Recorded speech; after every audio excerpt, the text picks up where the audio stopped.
na-override na po ba yung proposal nyo na show cause muna o... No, he has already explained Okay. because he's the subject of the contempt citation or the motion at least, no? So we can rule on that. To be consistent, Mr. Chair, isite na rin natin for contempt si Yusek Cabral at saka si Secretary Remulla. Wala rin sila rito. They're not here, so they will be issued show cause orders.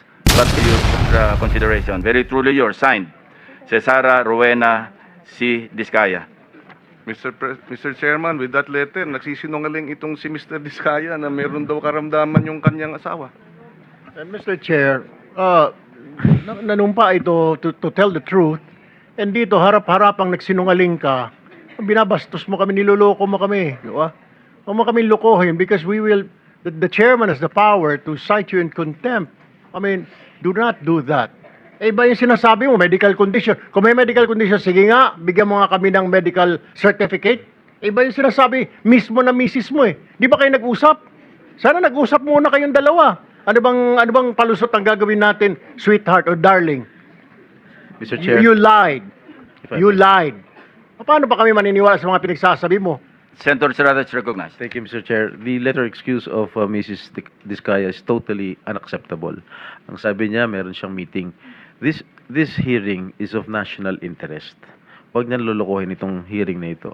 Huwag niyan bababuin itong hearing na ito. Dahil the Filipino people are watching. We are here to ferret out the truth, the whole truth, and nothing but the truth.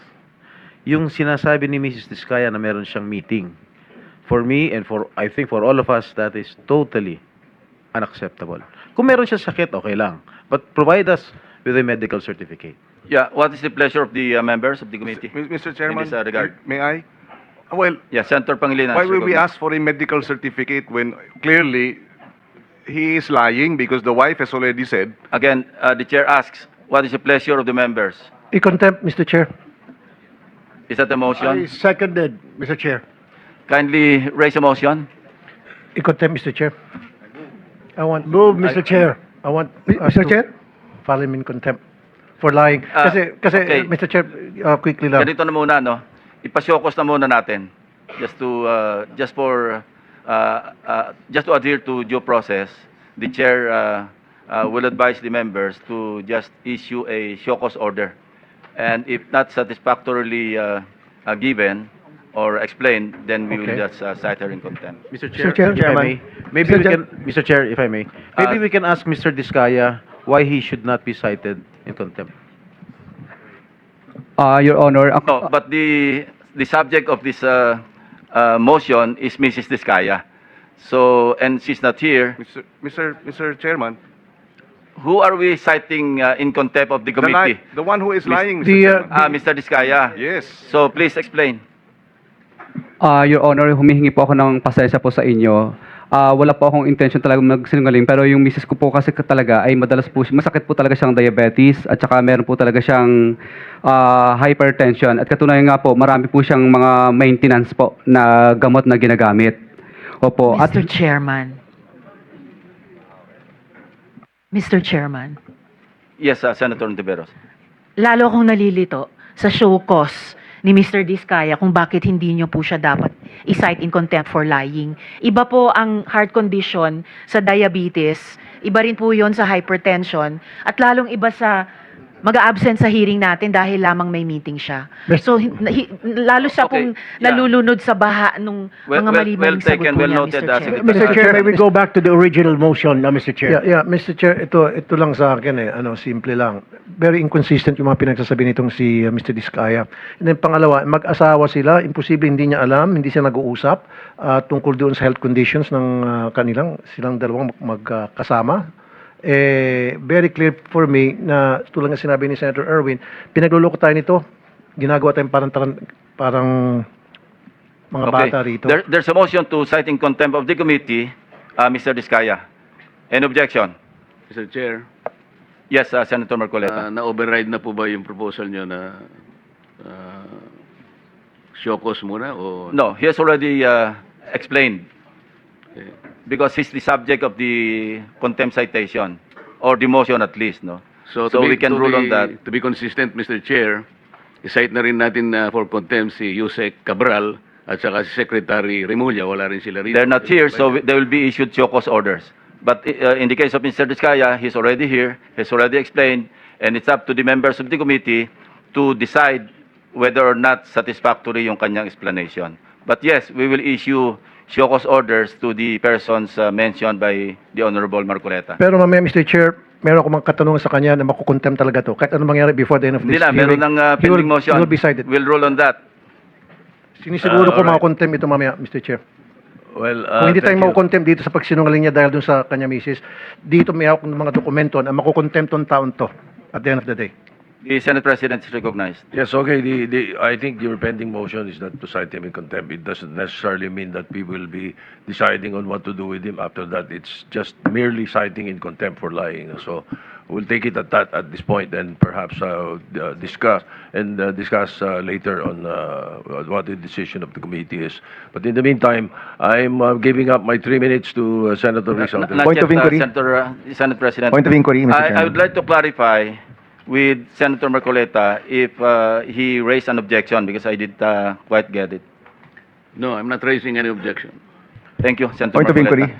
So let's rule first on the motion, pending motion, before anybody else talks. No. So there's no objection. So Mr. Diskaya, you are cited in contempt of this committee. Point of inquiry, Mr. Chairman. Yes, Senator Bam. Mr. Chairman, what is the penalty for not following a subpoena? Because as far as I know, Mr. Chairman, some of the resource speakers here are under subpoena. Pwede po bang magbigay lang ng excuse letter kahit nakasubpoena po kayo? Well, it depends on the committee. The committee decides on that as a collegial body. May I know that the contractors are under subpoena. Are the DPWH and the others also under subpoena, Mr. Chairman? Just to clarify, sino po ba yung nakasubpoena dito? Director General, can you address the question raised by Senator Bam? Mr. Chairman, before he is recognized, just Senator Pangilinan is recognized. just to respond to the question, if they have been subpoenaed and they have not appeared, then they will be asked to explain why they should not be cited either in contempt or that that a warrant of arrest be issued for them to be compelled to attend.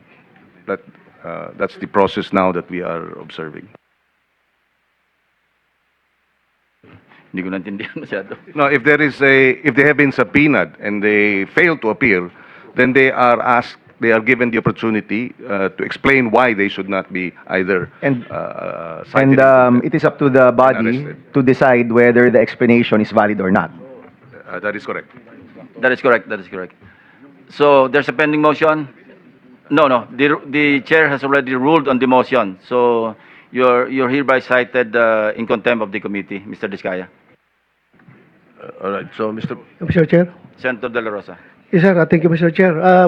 Since the motion was already acted upon by the chairman, another motion coming from this humble representation that if Mrs. Diskaya was subpoenaed and he failed to be present here today with a very, very lame excuse, can this humble representation move for the citing in contempt of Mrs. Diskaya? She's not here, so we'll issue a show cause order first. Show cause order. Thank you, Mr. Chair. Thank you. So, Mr. Chairman, according to the Secretary of the committee, the contractors named were subpoenaed, no, but the officials were not. They were merely invited. You know ba? All were invited All were invited. because none has been absent yet. But Oo. issued a subpoena. Sige. Please say it into the microphone.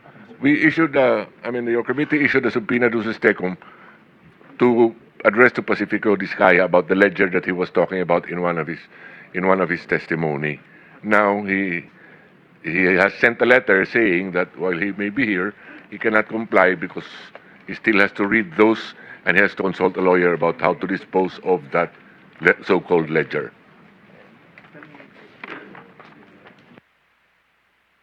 Let us Mr. Chair. proceed, no? Senator Ontiveros, you have 5 or 8 minutes. Actually, you have 7 minutes and 25 seconds. 25 ba? Tama ba? O, 25. Tama. Salamat, Mr. Chair. But before my time starts ticking, just to follow up, kung pinape-present kay Mr. Diskaya yung ledger niya, and he said that kailangan niya magkonsulta sa abogado, I think he has legal counsel here. Maybe he should answer to the committee, but hindi pa niya pinipresenta yung ledger na hiningi ng komite, Mr. Chair. Mr. Diskaya? Your Honor, I invoke my right po against self-incrimination po. Yan po yung advice po sa akin ng lawyer ko. Go ahead, Senator Antiveros. You may Thank proceed. you. Yes, just, Mr. just on Chair. that point, because iba yung, with the permission of the chairman, very quickly lang, because iba yung sinabi niya dun sa explanation niya, ngayon nag-invoke siya ng right against self-incrimination. So pabago-bago na naman ang kanyang posisyon. Sabi niya din sa sulat sa Blue Ribbon Committee, ikukonsulta muna niya yung lawyer niya dahil kailangan pa niyang pag-aralan. Ngayon, panibago. Maybe he should put in writing that invocation also, Mr. President, just to respond to the earlier inconsistency do sa sulat niya. Pabago-bago, Mr. President. Can we defer decision on this particular issue so we can proceed? Because Yes, some resource persons need to get out or leave by noon time. So